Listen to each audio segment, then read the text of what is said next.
You are awake. It is 3 a.m. and you are awake.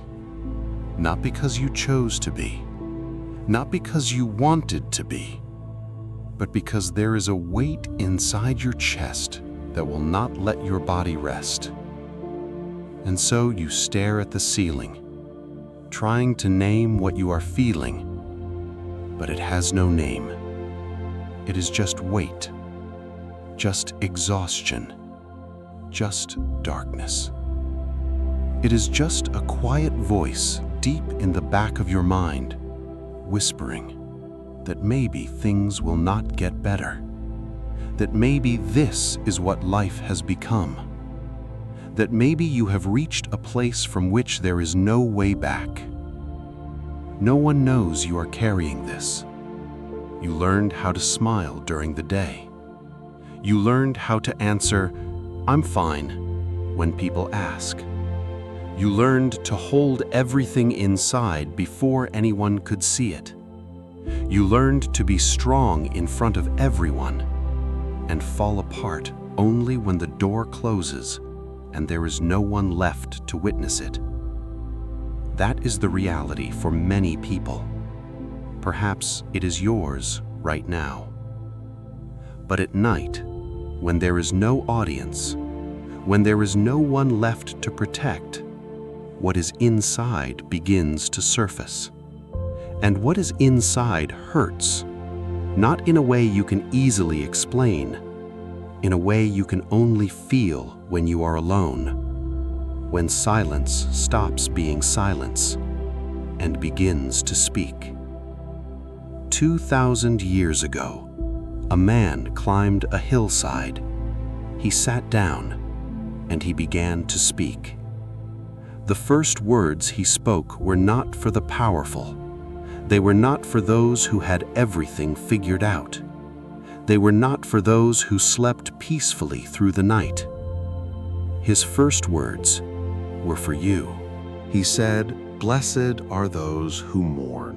He did not say, "Blessed are those who have overcome."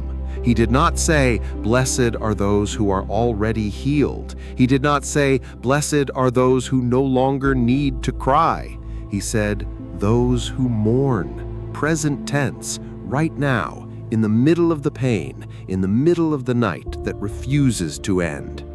This is the first thing Jesus said to the world when he opened his mouth to teach.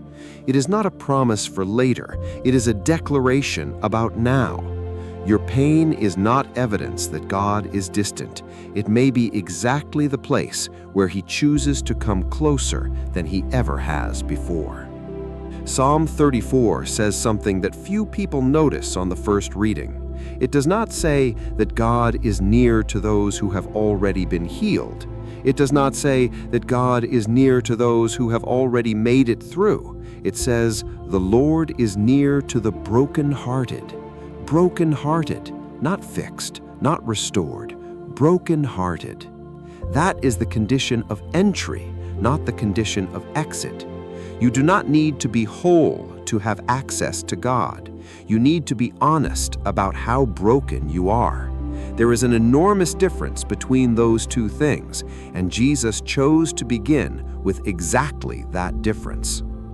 The world asks you to be whole before you can be accepted. The gospel says that the condition for being accepted is recognizing that you are not, that you have reached your limit, that the weight is real, that the tears are real, that the pain is real. That is the first layer, but there is a second one, deeper still. The pain you feel today did not fall from the sky this week. It has a history. It has roots. It has been growing inside you in silence, fed by things that happened and by things that should have happened but never did. Jesus knew that when he climbed that hillside. That is why he does not begin by talking about outward behavior. He begins with the inner life: anger, hurt, resentment, desires that corrupt the heart long before they become visible on the outside. He says, "You have heard that it was said to those of old, but I say to you." Every time he uses that structure, he is going one level deeper than before, reaching a place no external law can ever reach. It is not about what you have done. It is about what is inside you while you are doing it. It is not about the act of anger. It is about the anger you carry, even when you do not act on it. It is not about what people see in your actions. It is about what God sees in your deepest motivations, in the things you do not even admit to yourself at 3 in the morning. What God sees is exactly what you hide most carefully from everyone else. The resentment you buried so deeply that you almost convinced yourself you had moved on. The guilt you carry over something that happened years ago and that no one else remembers, yet you cannot release because you still do not know how to reach it. Psalm 139 says, "Search me, O God, and know my heart. Test me and know my anxious thoughts." That is a frightening prayer if you stop and think about it, because the heart asking to be searched is the same heart carrying what you have not shown anyone yet, the thing you think God would never forgive if he truly knew the whole story. Search me, not validate me, not confirm that I am fine, not tell me that everything I am feeling is justified.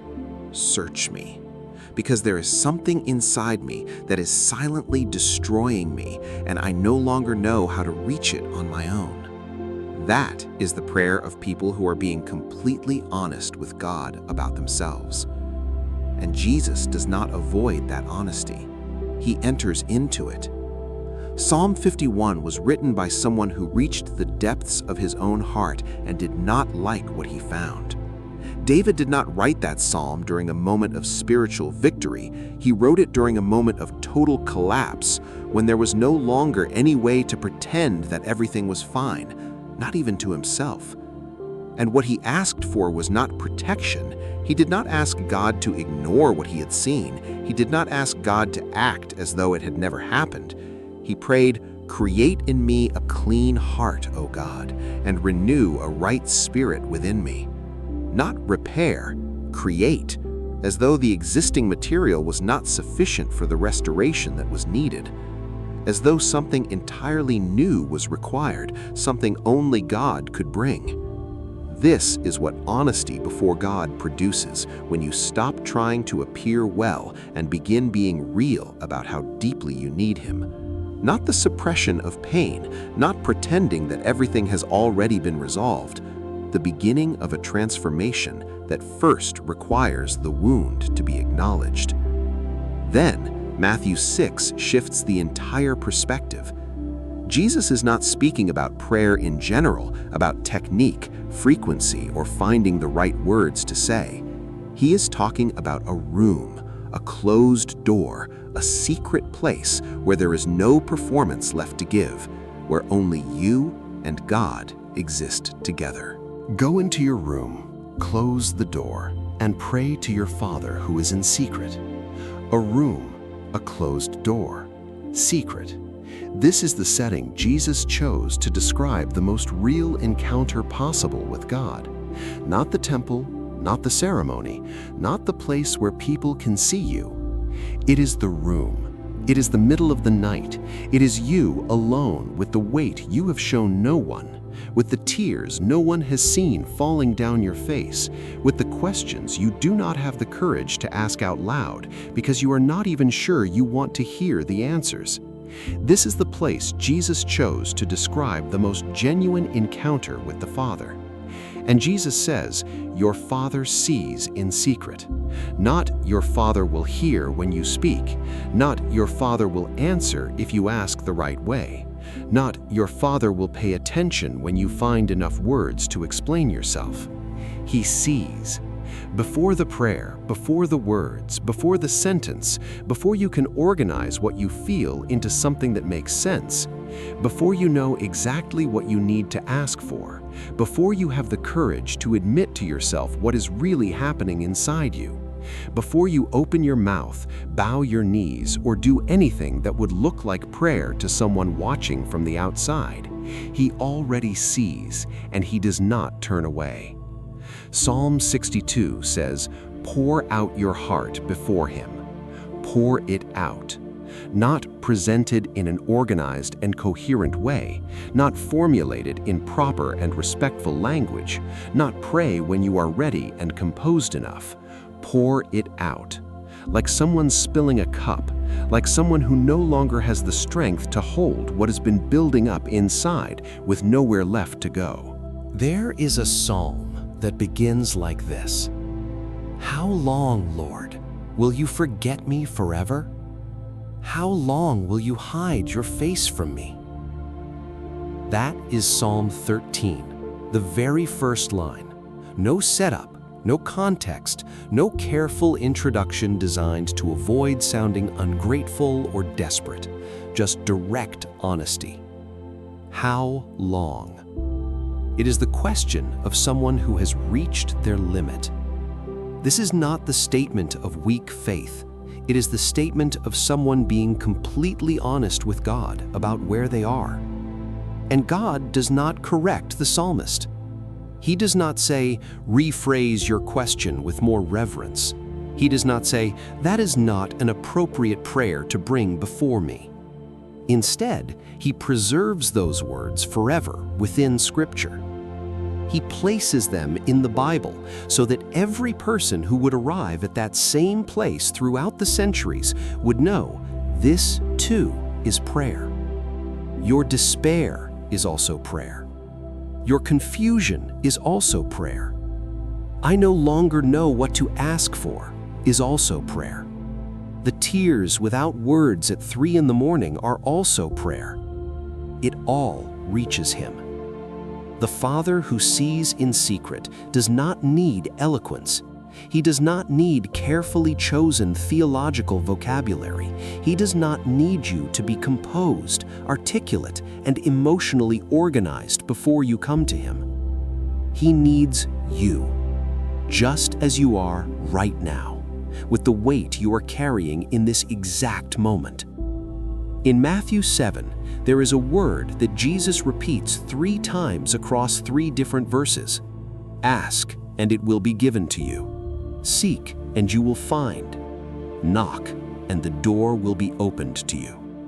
Ask, seek, knock. 3 verbs, 3 levels of intensity.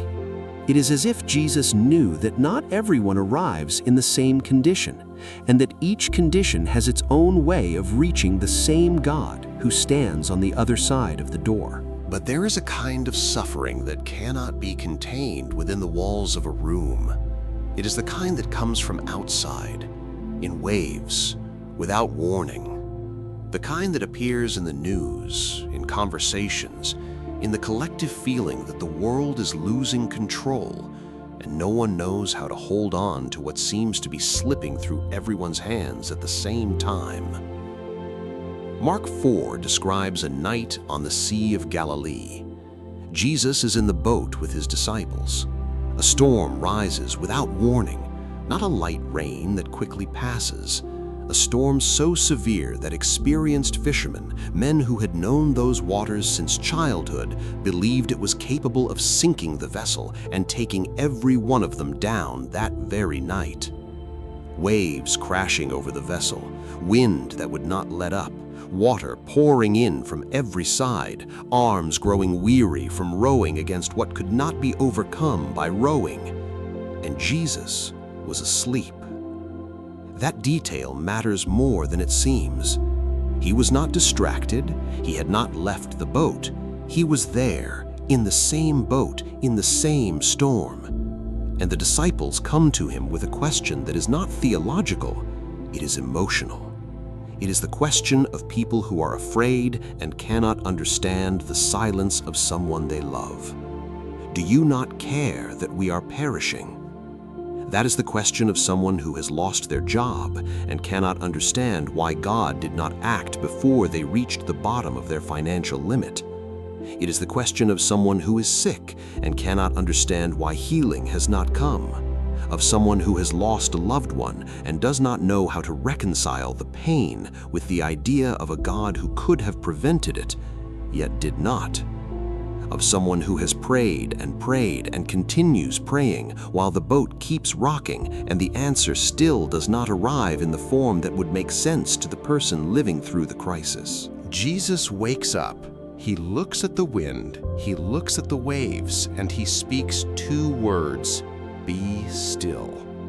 And the wind stopped, and the sea became perfectly calm. Not partially, not gradually, completely, as though the storm had never possessed any real authority, only temporary permission from a God who had been awake the entire time. Psalm 46 says, "God is our refuge and strength, a very present help in trouble.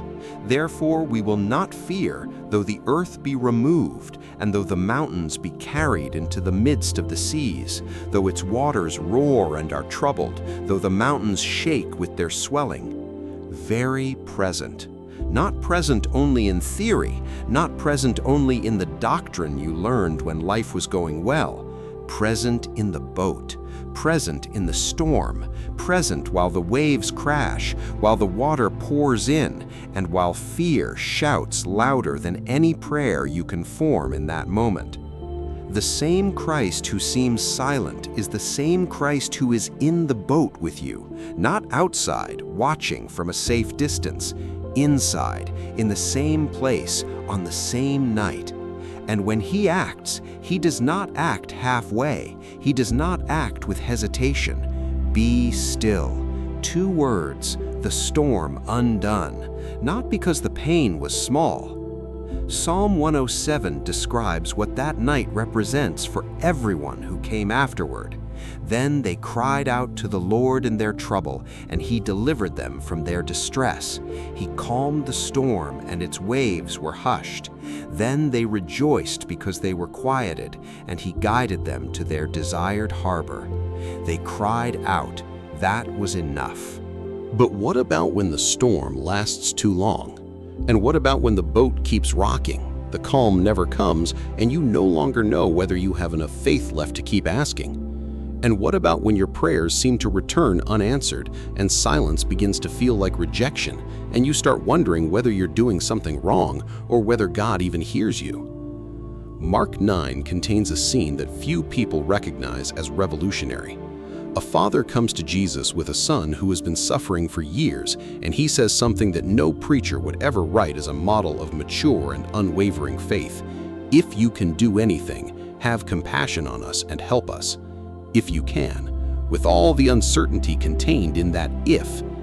It is the statement of someone who has seen miracles fail before, someone who waited for answers that never came when they were needed, someone who built a faith over the years and then felt it slowly eroded by every prayer that seemed to go unheard, by every situation that did not resolve itself the way it seemed God should have resolved it.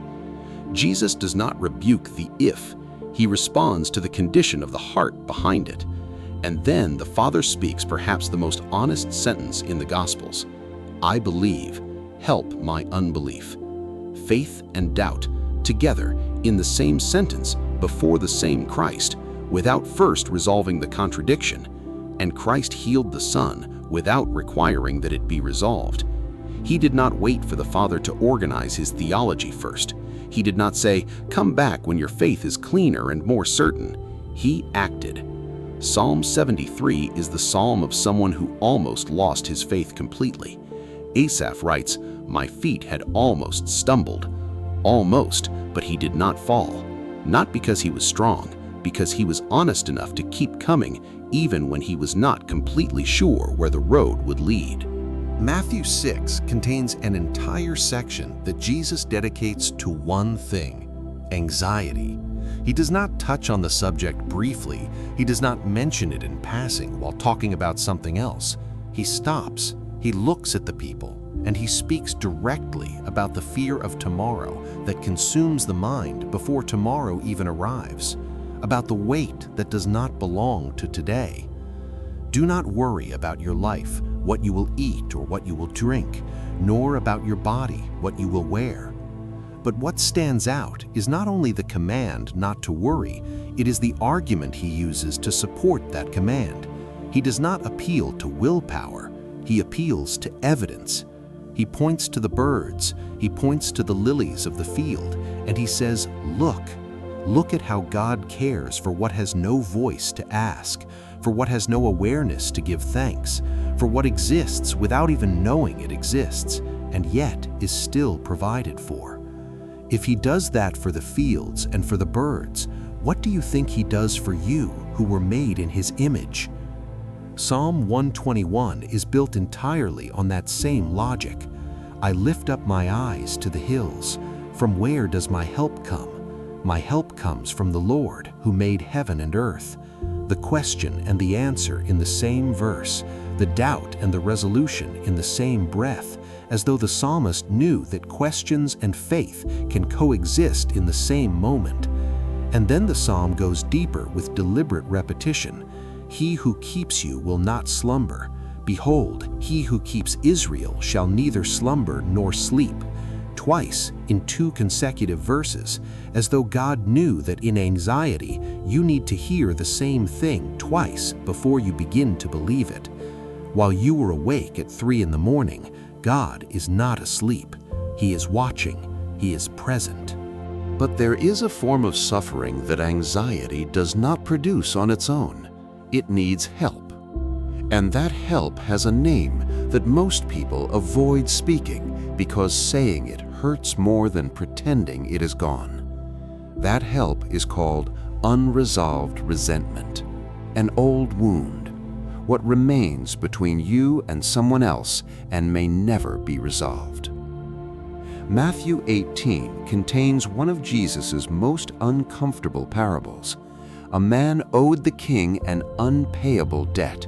The king forgave it all, no conditions, no payment plan, no future collection. The man walked away free to start over. And then he found someone who owed him a small amount, and he did not forgive, and he ended up in prison at the end of the story.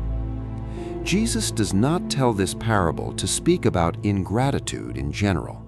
He tells it because Peter had asked, Lord, how many times shall my brother sin against me and I forgive him? Up to 7 times?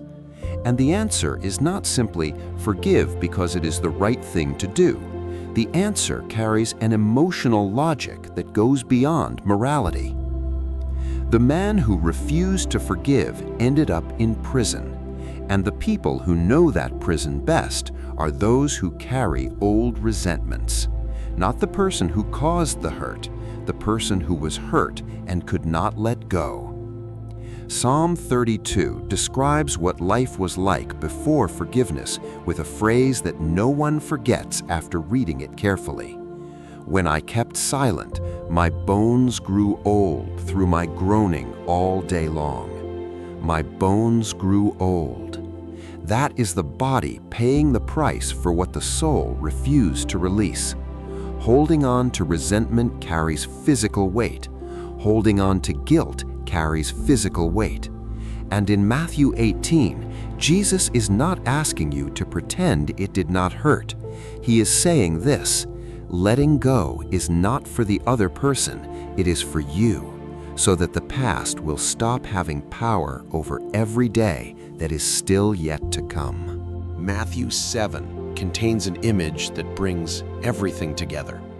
2 men, 2 houses built by the same hands, the same rain falling on both, the same winds striking with the same force, the same floodwaters rising across the same ground.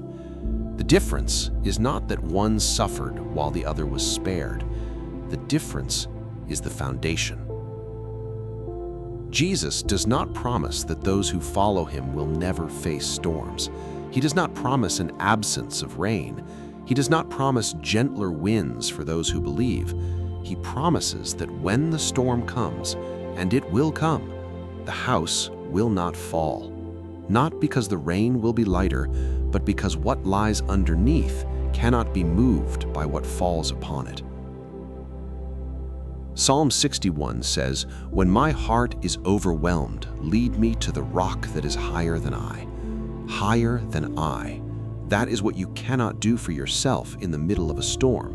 When you are in the middle of pain, you cannot see above the pain. The vision of someone inside the storm is limited by the intensity of what they feel. But there is a rock that is higher, one that sees beyond what you can see right now, one that knows the end of the story you are living while you are still in the middle of the most difficult chapter you have ever faced. Psalm 18 says, "The Lord is my rock, my fortress, and my deliverer, my God, my strength, in whom I trust." Rock, fortress, deliverer. 3 roles for 3 different moments of the same pain. When you need something that cannot be moved, He is the rock. When you need a place to remain while the storm has not yet passed, He is the fortress. When you need a way out, a path forward, a door to open where there was only a wall, He is the deliverer.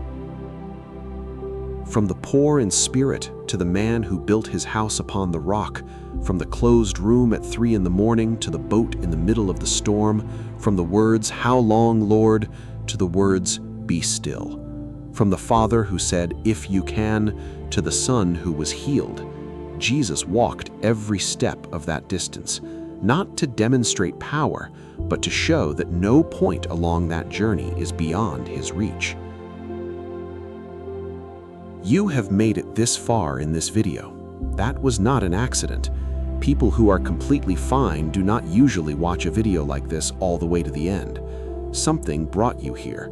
Something kept you watching even when the voice inside you said it would not help, that you had heard all of this before, that this time is different. So now, before you close this screen, before you return to the silence of the early morning hours, before another day asks more of you than you feel you have to give, there is a question, not one for you to answer here, one for you to answer alone, in your room, with the door closed, to the Father who already sees what is there before you speak. The question is this: what have you still not brought to Him because you think it is too big, too ugly, or too late? Because the words of Christ, from beginning to end, from the Sermon on the Mount to the house built upon the rock, point in one direction only: not to those who arrive whole, not to those who arrive with organized faith and a healed heart, to those who arrive. That is all. They arrive.